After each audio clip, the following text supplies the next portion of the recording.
सदर मुमलिकत जो है उन्होंने हमेशा मफाहमत की बात की है। जो रवैया है मुस्लिम लीग नवाज का, मैं समझती हूँ उस पर हमें बहुत ज्यादा तहफ़्फ़ुज़ात हैं। नून लीग और वज़ीर आज़म साहब इस बात को संजीदगी से लें। पाकिस्तान सिर्फ पंजाब नहीं है, पाकिस्तान जो है वो चारों इकाइयों को और फेडरेशन को इकट्ठे रखने का नाम है। तो आपको बताएं कि मुल्क में सियासी और मौशी महाज पर बहुत सी कोशिशें हो रही हैं, मईशत बेहतर हो रही है। अमरीका ने गैर मुल्की इमदाद की मद में 5.3 अरब डॉलर भी जारी कर दिए हैं। चीफ जस्टिस ऑफ पाकिस्तान अदालती इस्लाहात के लिए सरगर्म दिखाई दे रहे हैं। उन्होंने वज़ीर आज़म के बाद अपोजिशन के वफ्द से भी मुलाकात की है, जिसमें PTI रहनुमाओं ने शिकायतें और शिकवों के अंबार लगा दिए, नारवा सलूक का इल्ज़ाम लगाया। उस पर चीफ जस्टिस ने PTI को सिस्टम में ही रहने और बाइकआउट से इज्तनाब करने का मशवरा दिया। और अब ये खबरें भी आ रही हैं कि तहरीक इंसाफ ने इस पर सोच विचार शुरू कर दिया है। और आपको बताते हैं, दूसरी जानिब हुकूमत और पीपल्स पार्टी के दरमियान सर जंग जारी है। वफाकी हुकूमत की जानिब से तरक्की मंसूबे ना मिलने पर तहफ़्फ़ुज़ात का इजहार भी किया जा रहा है, और पंजाब में पावर शेयरिंग फार्मूला तय ना होने पर भी एतराज़ात उठाए जा रहे हैं। गुज़िश्ता रोज़ सदर आसिफ अली जरदारी ने भी लाहौर का 2 रोज़ा दौरा किया। ज़राए के मुताबिक उनकी लाहौर में अहम मुलाकातें हुई और ये उम्मीद जाहिर की जा रही है कि नून लीग और पीपल्स पार्टी में जारी सर्द जंग जल्द ख़त्म हो जाएगी। इसी तमाम तर सूरत हाल पर बात कर लेते हैं। हमारे साथ मौजूद हैं पीपल्स पार्टी की सीनियर रहनुमा सेनेटर सहर कामरान साहिबा। मैडम, वेलकम टू सुनो पाकिस्तान।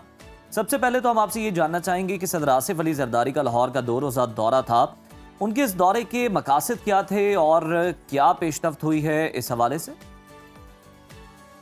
हैं। और उनका दौरा जो है सदर मुमलिकत आसिफ अली जरदारी का बड़ी अहमियत का हामिल है।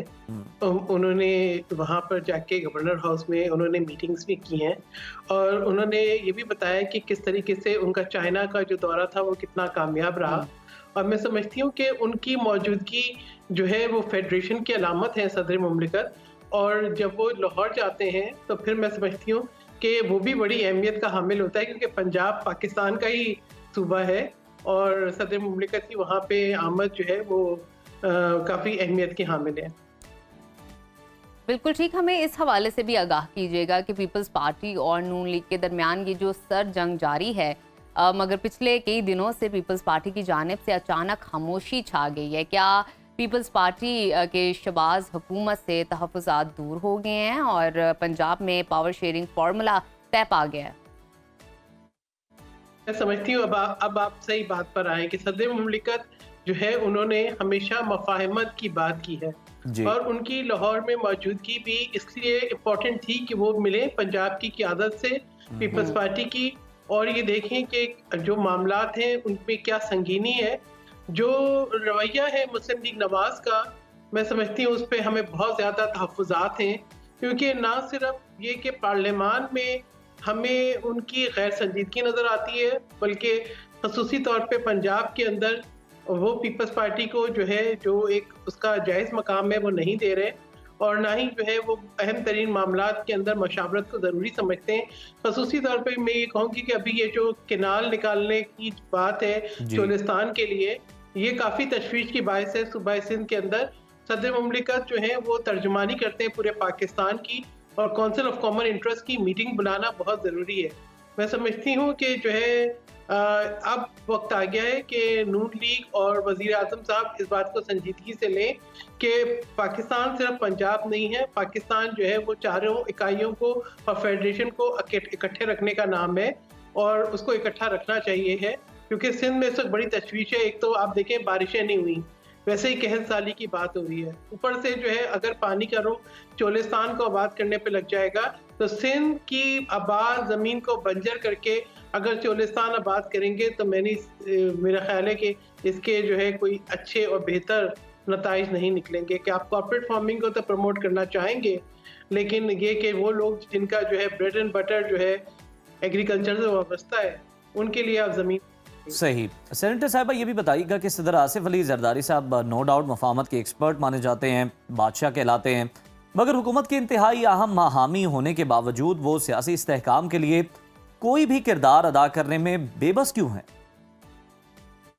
मुमलिकत ने तो हमेशा मफाहमत की बात की है, हमेशा पाकिस्तान की बात की है, हमेशा सबको साथ लेके चलने की बात की है, ہمیشہ جو ہے سب کو دعوت دی ہے کہ وہ آئیں اور بات کریں، جبکہ اب تو 1 سال مکمل ہو رہا ہے، صدر مملکت دوبارہ پارلیمان کے جو مشترکہ اجلاس ہے اسے خطاب کریں گے۔ جب پچھلا خطاب کیا تھا تب بھی انہوں نے یہ کہا تھا کہ جب تک کہ ہم سیاسی تناؤ کو کم نہیں کریں گے، بیٹھ کے بات چیت نہیں کریں گے، اس وقت تک ملک کے اندر استحکام نہیں آئے گا۔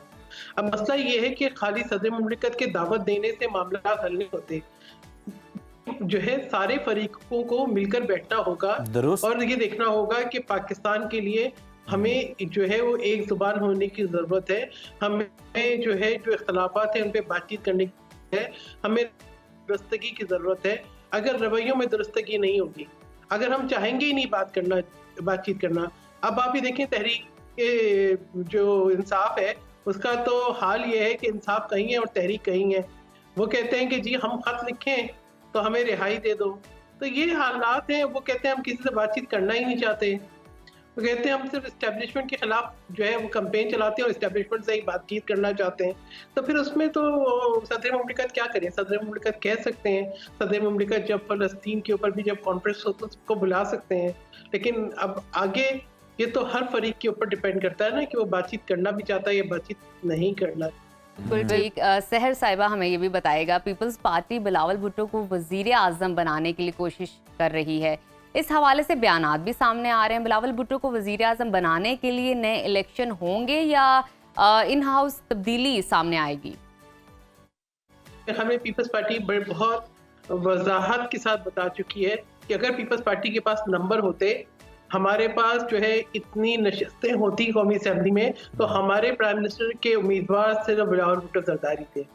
اگر آپ یہ سوچ رہے ہیں کہ ہم جو ہے پیپلز پارٹی کے پاس نمبر نہ ہو اور پیپلز پارٹی وزیر اعظم بننے کی کوششیں کرے تو وہ تو میں سمجھتی ہوں کہ حقائق کے بالکل برخلاف ہے۔ پیپلز پارٹی کسی جلد بازی میں نہیں ہے، we have a young dynamic leader, اور ہم بالکل عوام کے ساتھ ہمارا رابطہ ہے، اور انشاءاللہ جب ہمارے پاس اتنے نمبرز ہوں گے، ہمارے پاس قومی اسمبلی میں اتنی نشستیں ہوں گی کہ ہم جو ہے طریقہ کار کے مطابق بلاول بھٹو زرداری کو وزیر اعظم منتخب کروا سکیں تو انشاءاللہ یقیناً بلاول بھٹو زرداری وزیر اعظم ہوں گے۔ اب اگر بلاول بھٹو زرداری حکومت جو ہے وہ خاموش ہو، بلاول بھٹو زرداری ایک بہترین سفارتکاری کر رہے ہوں، اگر بلاول بھٹو زرداری کا بین الاقوامی طور پہ قد اونچا ہو رہا ہو، اس میں تشویش کی بات نہیں ہے۔ لیڈر ریپرزینٹس اے پارٹی، وہ قومی اسمبلی کے ممبر بھی ہیں، وہ سابق وزیر خارجہ بھی ہیں، وہ ایک پارٹی کے سربراہ بھی ہیں، ہی از ینگ، ہی از ڈائنامک، تو ان کا بالکل ان کے پاس یہ اختیار ہے کہ وہ اپنی پارٹی کو بھی لے کے آگے چلیں، اپنے جو ہے لوگوں سے رابطے بھی کریں اور اپنے ملک کی بھی بہترین۔ سحر صاحبہ، سیاسی کے بعد کچھ عدالتی معاملات کی بات کر لیتے ہیں۔ چیف جسٹس آف پاکستان کی جانب سے ہم دیکھ رہے ہیں کہ عدالتی اصلاحات کے لیے کوششیں ہو رہی ہیں۔ پہلے انہوں نے وزیر اعظم سے ملاقات کی، پھر اپوزیشن کے وفد سے بھی وہ ملے۔ کیا آپ کو لگتا ہے کہ چیف جسٹس غیر متنازع اور متفقہ طور پر عدالتی اصلاحات لانے میں کامیاب ہو سکیں گے؟ دیکھیں، میں ان ملاقاتوں کے بارے میں تو کچھ نہیں کہنا چاہتی کہ چیف جسٹس کو وزیر اعظم سے یا اپوزیشن سے ملاقاتیں کرنی چاہیے یا نہیں کرنی چاہیے۔ آئی بلیو کہ ڈیفینیٹلی استحکام تو آنا چاہیے، عدالتی نظام کو بہتر ہونا چاہیے، کیونکہ عدل و انصاف کا نظام بہتر ہوگا تبھی ہم آگے چلیں گے، ورنہ آپ یہ دیکھیں کہ عالمی طور پر جو رینکنگ ہے ہمارے عدالتی نظام کی، ہمارے عدل و انصاف کی، وہ کہاں پر ہے۔ تو اگر کوئی بہتری ہو جاتی ہے تو وہ ہم یقیناً اس کی توقع کریں گے، لیکن میرا نہیں خیال کہ جو ہے وہ چیف جسٹس کی جو ملاقاتیں ہیں ان کو کوئی سیاسی رنگ دیا جائے یا وہ سیاسی تناظر میں ہے۔ اگر وہ اپنے نظام کو درست کر رہے ہیں تو آئی تھنک ان کو اپنے ڈومین میں رہ کر نظام کو درست کرنے کی ضرورت ہے۔ سحر صاحبہ، پیپلز پارٹی حکومت کا حصہ تو نہیں مگر اس حکومت کو بھرپور حمایت کر رہی ہیں۔ حکومت کا 1 سال مکمل ہو گیا، پیپلز پارٹی کی حمایت یافتہ حکومت معاشی اور سیاسی محاذ پر کتنی کامیاب رہی ہے؟ آپ کو کیا لگتا ہے؟ دیکھیں، پاکستان پیپلز پارٹی جو ہے وہ پارلیمان کا حصہ ہے۔ پاکستان پیپلز پارٹی حکومت کے جو درست فیصلے ہوتے ہیں ان کی جو ہے حمایت بھی کرتی ہے، اور جو غلط فیصلے ہوتے ہیں ان پہ آواز بھی بلند کرتی ہے۔ ہمیں بہت سارے ہم معیشت میں اگر کوئی بہتری کے آثار ہیں تو ہم اس کو خوش آئند سمجھتے ہیں، لیکن کچھ فگرز ہمیں ڈیفینیٹلی ڈسٹرب کرتے ہیں، جیسے ٹریڈ ڈیفیسٹ مسلسل ہو رہا ہے، جس طریقے سے ملکی جو ڈومیسٹک انڈسٹری جو ہماری ہے اس کے اندر ہم دیکھتے ہیں کہ جی آپ نے ایک طرف جو ہے जो लोकल प्रोड्यूस हो रही है कॉटन, उस पर आपने 18% टैक्स लगाया हुआ है, जबकि जो इम्पोर्टेड है वो टैक्स फ्री है। इसी तरीके से जो हुकूमत एग्रीकल्चर के ऊपर जिस तरीके से सूरत हाल रही, पहले गंदम इम्पोर्ट हो गई और वो फिर मार्च अप्रैल में भी होती रही इस हुकूमत के आने के बाद, फिर एक प्रॉपर हमें नहीं नजर आया कि आपने किसानों को कंपनसेट किया हो। तो इन सब बातों पे हमें बहुत तशवीश है और हम इसका बार बार इजहार करते हैं। इसी तरीके से अभी पानी को लेके जो रिसोर्सेज की जो तकसीम है उसके अंदर हमें जो है ना गैर इंसाफ नज़र नहीं आ रहा, और हम बार बार कह रहे हैं काउंसिल ऑफ कॉमन इंटरेस्ट की मीटिंग बुलाएं, जो कि आईनी तौर पर बुलानी चाहिए, लेकिन वज़ीर आज़म साहब जो हैं वो 1 साल से भी ऊपर हो रहा है, होने को आ गया, अब उन्होंने मीटिंग नहीं बुलवाई। तो ये तमाम चीज़ें जो हैं डेफिनेटली कंसर्निंग है पाकिस्तान पीपल्स पार्टी के लिए। पीपल्स पार्टी जमहूरी निज़ाम को ज़रूर सपोर्ट कर रही है। पीपल्स पार्टी ये भी समझती है कि पीपल्स पार्टी की हिमायत के बगैर। बिल्कुल ठीक है, बहुत शुक्रिया सेनेटर सहर कामरान साहिबा आपके कीमती वक्त का।